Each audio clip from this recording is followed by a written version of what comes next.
जैसा कि हम सभी जानते हैं कि स्वच्छ भारत मिशन एक सरकारी योजना या प्रोग्राम से कहीं अधिक एक जन आंदोलन और सामाजिक परिवर्तन का अनूठा उदाहरण है। इस अभियान से ग्रामीण भारत की तस्वीर ही बदल गई है और इस अभियान की अब पूरी दुनिया में पहचान बनी है। 2014 में स्वच्छ भारत मिशन के तहत ग्रामीण क्षेत्रों में जन भागीदारी से 10.5 करोड़ से अधिक परिवार व्यक्तिगत शौचालयों का निर्माण कर चुके हैं और 60 करोड़ लोगों ने खुले में शौच जाने के प्रति अपनी सोच को बदला है। 2 अक्टूबर 2019 को जब देश महात्मा गांधी जी की 150वीं जन्मतिथि मना रहा था, तब देश के सभी गांवों ने स्वयं को खुले में शौच से मुक्त यानी ODF घोषित किया।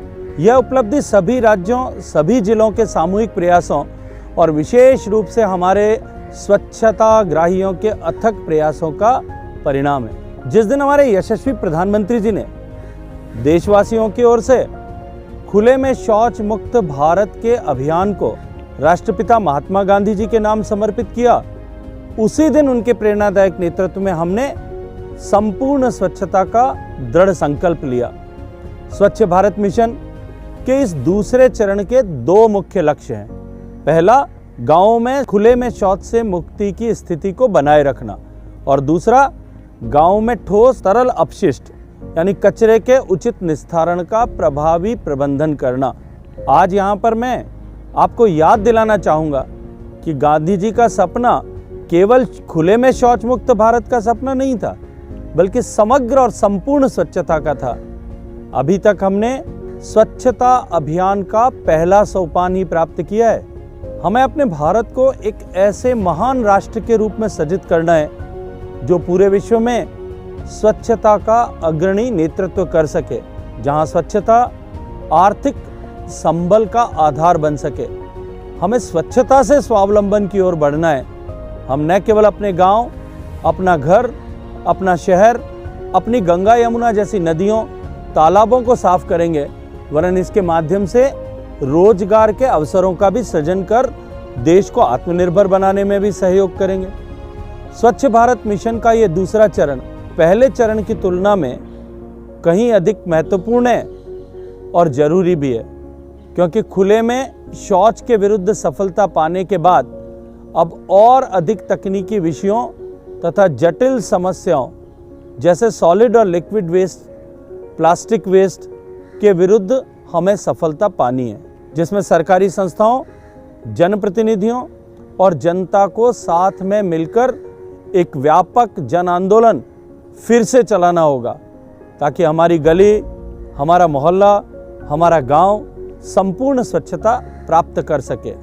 हमारे यहाँ एक उक्ति है, मार्गे स्वच्छता विराजते, ग्रामे सुजनः विराजते, अर्थात सड़क पर स्वच्छता है, मार्ग पर स्वच्छता है, इससे पता चलता है कि गांव में अच्छे लोग रहते हैं। हम लोग अपने आसपास के वातावरण को साफ करना तो पसंद करते हैं, लेकिन उसके बाद अपने परिसर के बाहर कूड़ा करकट छोड़ देते हैं। हमें कचरे को इकट्ठा करने की आदत में भी बदलाव लाना होगा। उसके बदले हमें उसको अलग अलग करके सुरक्षित तरीके से आधुनिक तकनीकों का उपयोग कर निस्तारण भी करना होगा। हमें हमारे गांव में ड्रेनेज सिस्टम को भी ठीक रखने की आवश्यकता है, जिससे जल का जमाव भी न हो। इस काम के लिए लोगों में बदलाव लाने की जरूरत है। इसके लिए सघन जागरूकता अभियान हमें मिलकर चलाना होगा। संपूर्ण स्वच्छता का ये आंदोलन हमारे देश के गांवों को आदर्श ग्राम बनाने की आधारशिला भी रखेगा। ये एक स्वस्थ और सबल राष्ट्र के निर्माण का आधार भी बनेगा। मित्रों, संपूर्ण स्वच्छता के लिए हर गांव में यह आवश्यक है कि हर घर में पूरे परिवार के लिए एक उपयुक्त शौचालय हो। 100 से ज़्यादा घरों वाले गांवों में सामुदायिक स्वच्छता परिसर हों। विद्यालयों, आंगनबाड़ी केंद्र, पंचायत और घर में महिला और पुरुष के लिए अलग अलग शौचालय हों। गांवों के सार्वजनिक स्थल कचरा, प्लास्टिक और अपशिष्ट तथा जल जमाव से मुक्त हों। 80% घरों, स्कूलों, आंगनबाड़ी केंद्रों, पंचायत भवनों में बायोडिग्रेडेबल और तरल कचरा प्रबंधन की व्यवस्था भी हो। प्लास्टिक कचरा एक जगह इकट्ठा कर उसे अलग थलग करने की व्यवस्था हो। साथियों, हमने इस दिशा में अपना पहला कदम बढ़ा दिया है। इस वर्ष हमने आत्मनिर्भर भारत तथा गरीब कल्याण रोजगार योजना के तहत देश में 50,000 से अधिक सामुदायिक शौचालयों के निर्माण का लक्ष्य रखा है। 1.30 लाख गांवों में ठोस व तरल अपशिष्ट प्रबंधन का कार्य किया जाएगा। 2312 प्लास्टिक वेस्ट मैनेजमेंट यूनिट का निर्माण भी किया जाएगा। स्वच्छता अभियान के इस दूसरे चरण में दिल्ली में बापू की समाधि राजघाट पर माननीय प्रधानमंत्री जी ने राष्ट्रीय स्वच्छता केंद्र के लोकार्पण के अवसर पर 1 सप्ताह का गंदगी मुक्त भारत अभियान शुरू किया था, जिसमें 10.5 लाख लोगों ने श्रमदान करके कचरे को हटाया, जो माननीय प्रधानमंत्री जी की सोच उनके स्वच्छ, सबल और समर्थ भारत के निर्माण के लक्ष्य के प्रति आम जन के जुड़ाव को दर्शाता है। मित्रों, गांधी जी ने कहा था, भारत की आत्मा गांवों में बसती है और ग्रामीण संस्कृति का आधार हमारा अन्नदाता किसान है। किसान और गौपालकों के लिए पेयजल और स्वच्छता विभाग द्वारा गोवर्धन योजना शुरू की गई है। गांव में बहने वाले व्यर्थ के पानी के समाधान के लिए भी हमें काम करने होंगे। ये पानी भी 2 तरह का होता है, ग्रे वाटर और ब्लैक वाटर। ग्रे वाटर यानी जो रसोई घर से, स्नान घर से या बर्तन साफ करने से जो पानी निकलता है, उसका उपयोग अलग अलग तरीके से, अर्थात उसे किचन गार्डन, खेती के कार्यों आदि में लिया जा सकता है।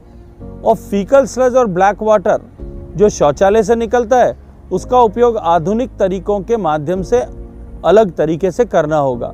ठोस कचरे के निष्पादन में भी हमें ध्यान देना है। गलने वाले और न गलने वाले कचरे का निष्पादन और उपयोग अलग अलग विधियों से करना है। देश में अधिक संख्या में, विशेष रूप से गांवों में, गलने वाला कचरा मुख्य होता है। ये कचरा नहीं, कंचन है, ऐसा माननीय प्रधानमंत्री जी कहते हैं। इस कचरे को गलाकर कंपोस्ट कर बढ़िया खाद और कंप्रेस्ड बायोगैस बनाया जा सकता है। साथ ही हमें इस बात का भी ध्यान रखना है कि हमें 6 लाख से अधिक गांवों में कार्य करना है और कार्यों के स्थायित्व और उनके रखरखाव के लिए आप ग्रामीण जनों पर ही निर्भर हैं। इसलिए हमें इन कार्यों के लिए कम लागत वाली उन तकनीकों को अपनाना है जो ग्रामीण क्षेत्रों में वहाँ के लोगों द्वारा संचालित की जा सके। गांव के लोग इन तकनीकों को अपना सकें और भविष्य में स्वयं बगैर किसी बाहरी मदद के उसे निर्बाध रूप से संचालित कर सके। लोकहित के लिए किसी भी कार्य की सफलता का मुख्य पैमाना उसके साथ जन जुड़ाव पर निर्भर करता है। यदि इस देश का हर गांव, हर मोहल्ला, हर नागरिक यदि ये ठान ले कि अब कभी भी देश के इस सौंदर्य बोध को नुकसान नहीं पहुंचाएगा, इसे गंदा नहीं करेगा, अपने द्वारा फैलाई गंदगी का निस्तारण हम स्वयं करेंगे, तो ये लक्ष्य बहुत आसान बन जाएगा। इसके लिए जरूरी है कि व्यापक स्तर पर व्यवहार में परिवर्तन जो हम सभी के सामूहिक प्रयासों से ही होगा। इस अभियान की सफलता भी लोगों की जागरूकता और जुड़ाव पर निर्भर करती है। हमें पूर्व की भांति व्यवहार परिवर्तन पर विशेष ध्यान देना होगा। ये कठिन अवश्य है पर असंभव नहीं है। हम सभी के सकारात्मक सहयोग और प्रयासों से ये अवश्य ही संभव होगा। आइए हम सब मिलकर स्वच्छ भारत मिशन के दूसरे चरण संपूर्ण स्वच्छता की ओर एक और कदम बढ़ाएं और अपने देश को स्वच्छता से स्वावलंबन की ओर लेकर जाएं। धन्यवाद।